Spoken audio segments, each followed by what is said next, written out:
Hi there, I'm Tara-Nicholle Nelson. I am the founder of Soul Tour. I am the creator of this 10-day writing challenge for conscious leaders and creators. And you are here, which means you are my people. I want to take this moment to tell you a little bit about who I am. I want to declare my intention for this challenge and talk a little bit about what that even means. And I want to ask you to make a few commitments of your own or to set an intention or two for your experience, your own personal experience of this challenge. Now, keep in mind, our challenge begins September 10th. That's just 3 days from now. I've been running these challenges since the end of 2016. I've now had over 12,000 people just like you, bright, beautiful people, in the challenges, and I've learned a lot along the way. I've learned what makes the difference between the people who love the challenges and who have seen their lives change as a result of doing them, and the people who never really feel like they get traction or just turn the challenge into another self-improvement project that puts them on this sort of shame spiral or shame treadmill because they start, they miss a day or they miss 3 days and they start judging themselves and criticizing themselves and talking about using the power of their words, something we'll talk about, to affirm that they're falling or they're failing or they're behind. And just to be clear, many of the people who are successful in the challenge did not execute it perfectly. They're not necessarily like getting an A plus on that. They wrote exactly the right amount of words or said brilliant things as they wrote, or even participated 100% of the days of the challenge. In fact, I tell people all the time, the first time I issued myself a DIY writing challenge, I was supposed to write for 30 days and I probably wrote 4 or 5 days. The second time I issued myself a challenge, I actually wrote a book. So that's sort of, just to let you know the landscape and the flavor and tone of our experience here. For the next 3 days, I'm going to share some advice and inspiration on how to follow through, how to set yourself up for success, and how to get the most out of the challenge. But first, I want to share a couple of things with you about myself, for those of you I don't know and am just having the pleasure of meeting right now. I am a creator. That is what I do. I create content and experiences that change people's lives so that those people can go out and change many, many, many, many, many more people's lives. I am the founder and CEO of a personal growth school and spiritual community called Soul Tour. Before that, I was an entrepreneur in residence at a venture capital fund here in Silicon Valley. Before that, I was a marketing consultant. Before that, I was the chief marketer at MyFitnessPal, which many of you may know. MyFitnessPal is the world's largest health and fitness app. And before that, I ran consumer marketing and content marketing at Trulia.com, which many of you also may know as the digital sort of real estate search engine. So that's one thing you know about me is I'm a creator. Next thing you need to know about me. I am a long form woman living in a short form world. My whole career has been in the world of digital, but I've written 3 books and I believe deeply in the power of all human words and specifically in the power of the written word. Daily free writing is not even just like an activity for me anymore. It's not like just a thing I do. It's part of who I am. Daily free writing has been a deeply transformational part of my own personal spiritual practice, my own personal leadership practice, my own personal journey of coming into full creative self-expression. It is the way I process my world, and it's the first thing that I share with any and all of my students at Soul Tour. We run this first the 30-day writing challenge, and now the 10-day writing challenge for conscious leaders. And have found it to be just deeply transformational. We found it to be an experience that changes people's lives. And it's very intentionally sequenced and designed and tailored to spark big, brilliant, beautiful change. Now, writing every day does a bunch of things. It is an emotional windshield wiper. that you have access to every day of your life. It helps you think and speak much more clearly than you ever have before. When you write every day, you think and speak from a place of grounded, steady, calm. You sort of tune yourself to a readiness and a receptivity to receive inspiration that few other people have access to. And certainly that previous versions of yourself may not have had access to. But writing every day also helps you get crystal clear on your purpose, on who you really are and why you are really here on this planet. And writing every day helped me do that. It helped me realize that I'm an uplifter. I am a being of upliftment, like many of you. I am on this planet with the purpose to awaken possibilities in the people that I meet, the people that I serve, the people that I lead. Now, I am also a spiritual contrarian. So while most people think that this world that we live in right now is a dumpster fire, I know the truth, and the truth is that it's not. The truth is that well-being is the order of our universe, and I have vast evidence to prove it. Here's some. The sun rose and fell overnight. The animals reproduced. The plants grew. Your heart beat all night for decades, and you didn't have to do anything to make that happen. I think that's incredible evidence that well-being is dominant in our universe. In fact, one of my own spiritual teachers says that if the media actually reported the proportions of good news to bad news in their true proportions, in the true proportions in which they actually occur, then you could actually have your television on 24 hours a day, and one time a day there would be a swoosh across the bottom of your screen, and that would be all the bad news. That would be all the bad news, because the sun rose this morning, your heart beat all night, the animals continue to reproduce and the plants continue to grow without us having to do anything to make that happen. So that is big cosmic evidence, and evidence within your own body, your own chest, your own heart, that well-being is dominant. But I can also tell you this and cite evidence from my own personal experience, because my own personal life is a stack of miracles.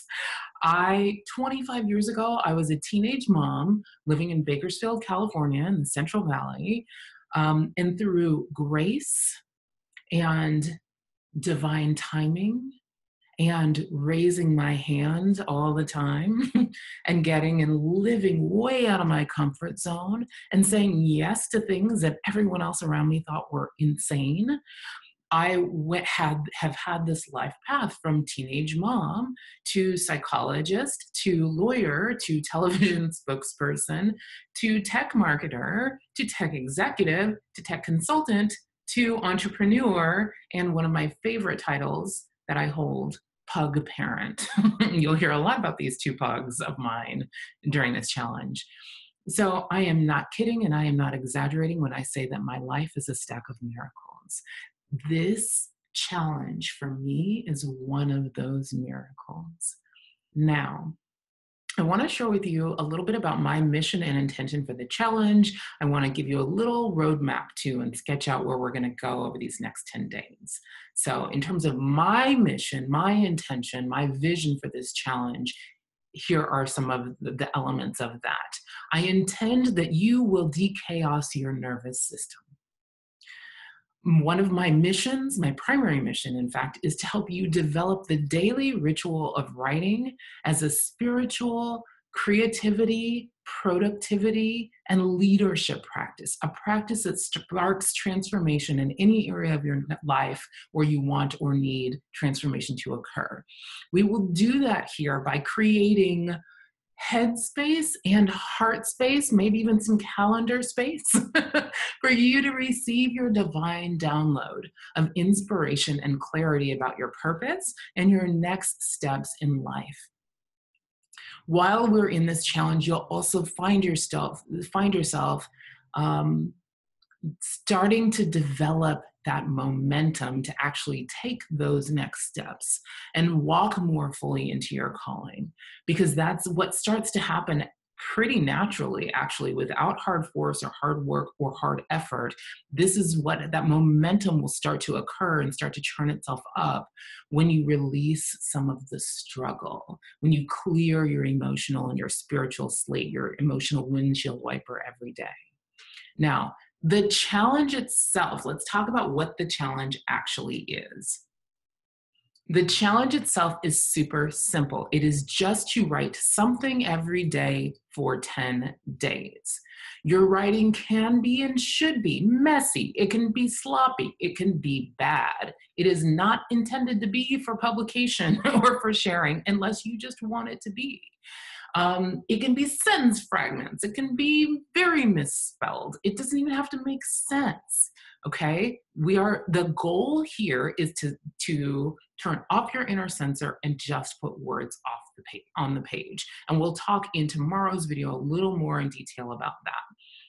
Now, some people do use this challenge with a project in mind. They use it to make progress on a blog. We've had people start their blogs as using the challenge and get momentum on them by publishing a post every day. We've had multiple people write books in the course of this challenge. Not the 10-day challenge, to be clear, but the 30-day challenge. We've had people write books. We often have people use it for business writing they need to do. Entrepreneurs use it to write a business plan or a strategy or a vision mission, deck, whatever they need to do. And all of that is super welcome and permissible. However, if this is your very first challenge with me, I'd encourage you not to be writing for a project or for the output in these 10 days. All right. We have all the time in the world. We have a lifetime of experiences together ahead of us. All right.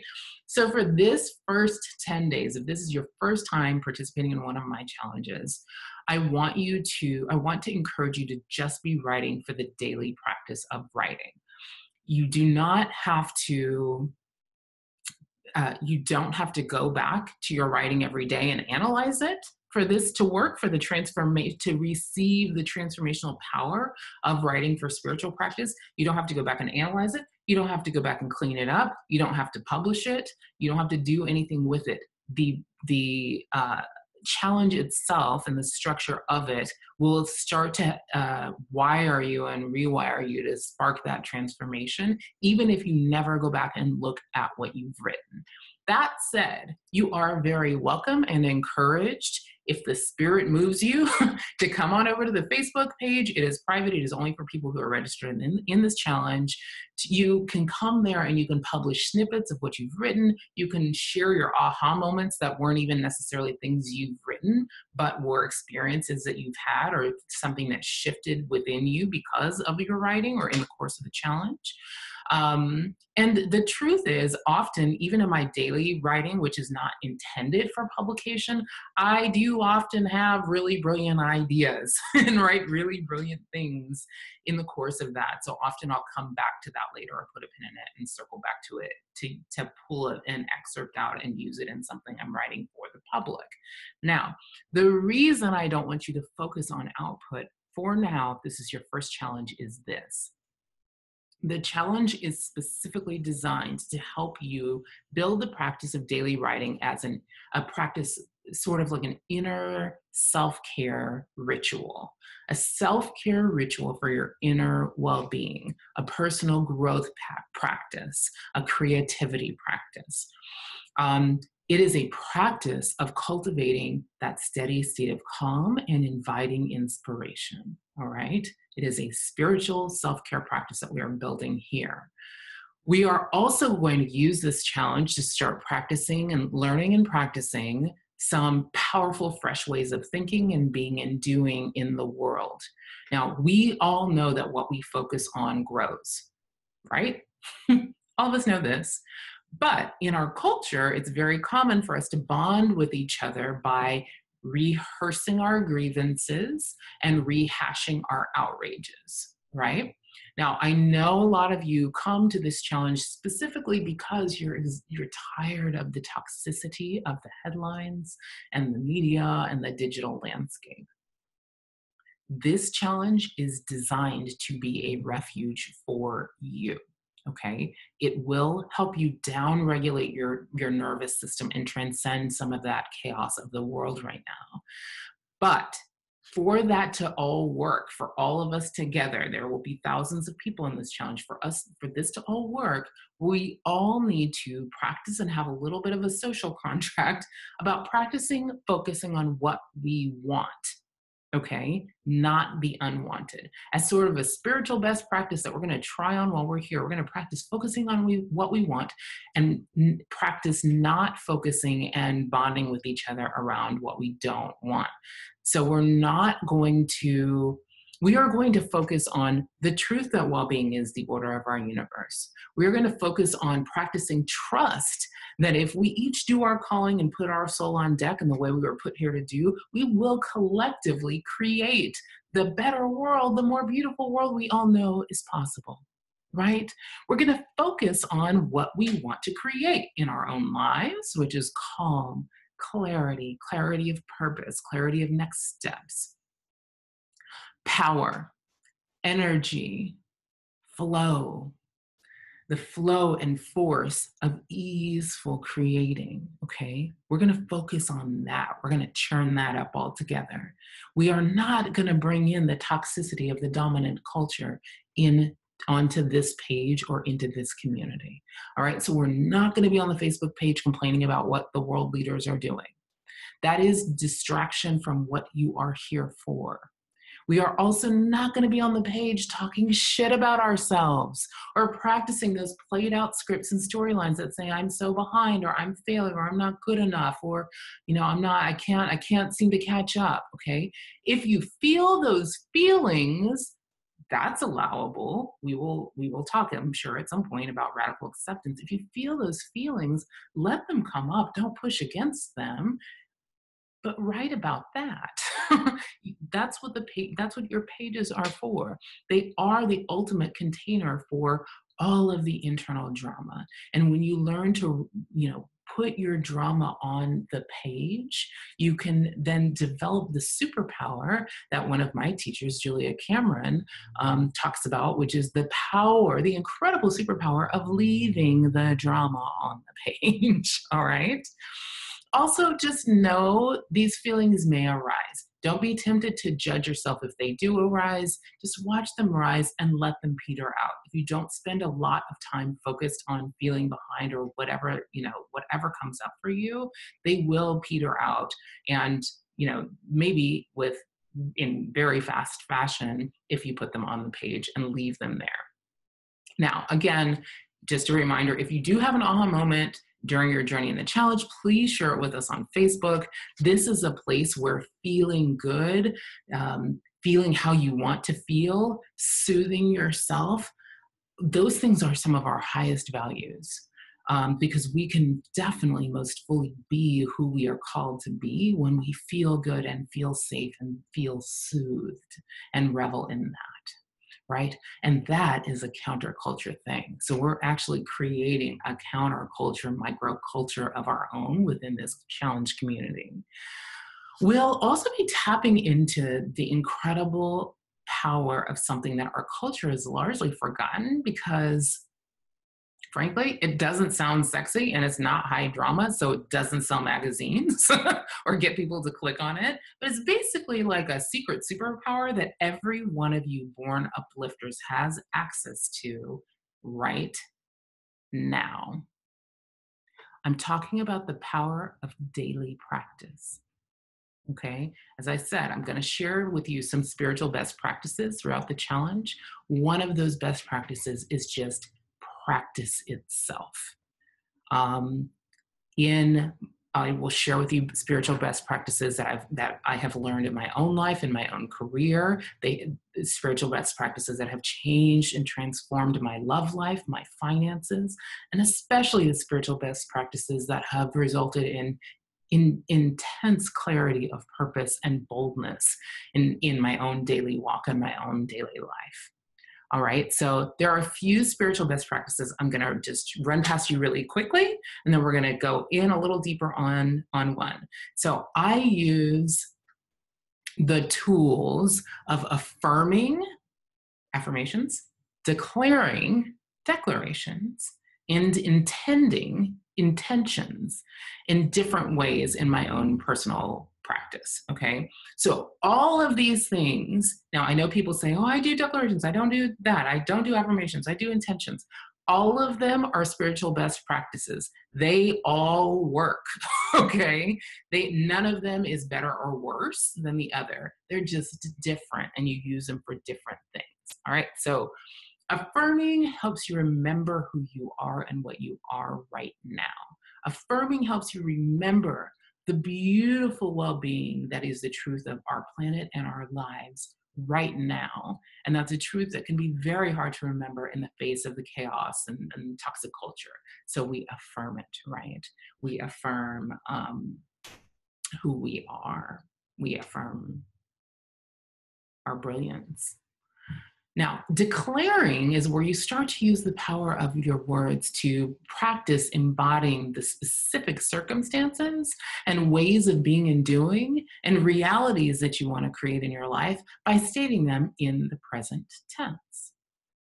Now, if you stay with me and you hang in and you go all the way through the challenge, and you open the last email of the challenge on day 10, I'll actually share a little more detail. I'll share with you a bunch of my own personal declarations, some of which have truly changed my life. Now, let's talk about intending, though. So intending, when you do intending, you use the power of your words to start tuning yourself into a more general reality for an upcoming time frame. Okay, so intending I use as specific to what is the reality I want to experience, create, attract in a very specific time frame. So one we're going to talk about as a spiritual best practice, segment intending. So throughout the day, as I go through the day, and I move from one meeting to the next meeting, or one project to the next project, or one conversation to the next conversation, or even as I move from sleeping to waking, as I move from waking to walking, as I move from walking to driving, I set little intentions all throughout the day. And they help you, as you set these little micro intentions for your day, those intentions can help you steer a course and make decisions about how to be and what to do and what not to do as the specifics of the time frame you have set the intention for unfold. Segment intending attracts in divine guidance. It tracks in and aligns you with infinite intelligence. When you know what your intention is for the time frame, it helps you get more receptive to guidance for what to do and not do as you live out that piece of your day.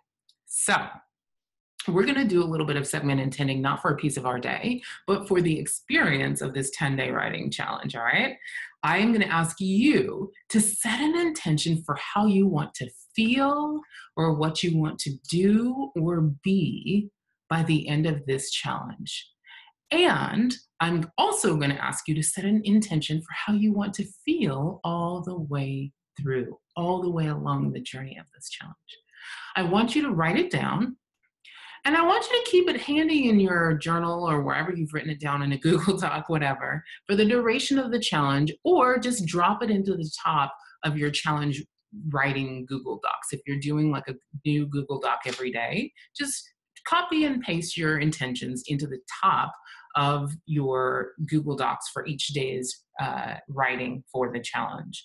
Now, I don't necessarily need or ask for you to come back and like rehearse and rehash and like perseverate on and fixate on and ruminate on your intention the whole way. The fact is, just by virtue of setting it, it will begin to work in your subconscious. It will begin to work on your experience of the challenge. So just set it for now and write it somewhere.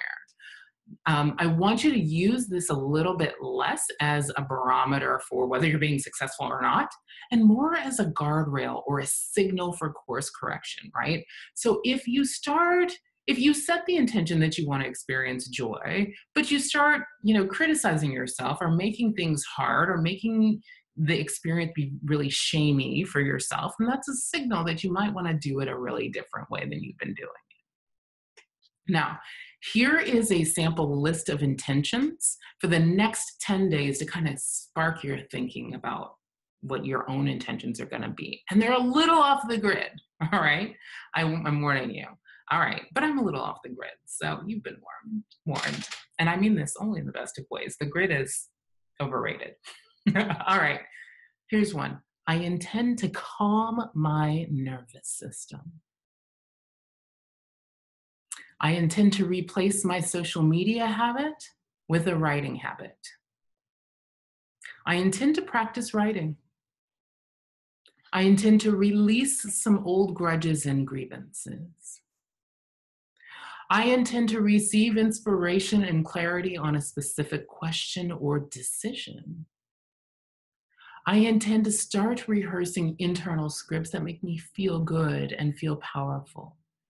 I intend to meet new conscious people from around the world.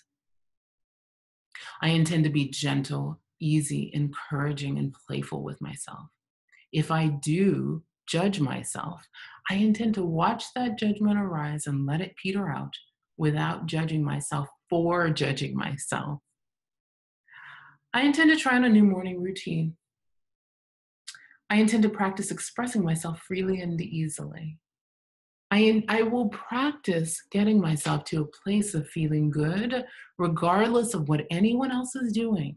And I will practice feeling good as long as I can, with as few conditions as I can. So now it's up to you to decide how you want to feel. Do you want to feel free, flow, eager, expansive, learning, growing, increasingly clear, increasingly spacious? Do you want to use this time to explore a specific question or issue in your life and tap into your inner wisdom and the infinite intelligence that surrounds us? What is that question? Or do you just want to practice writing, right?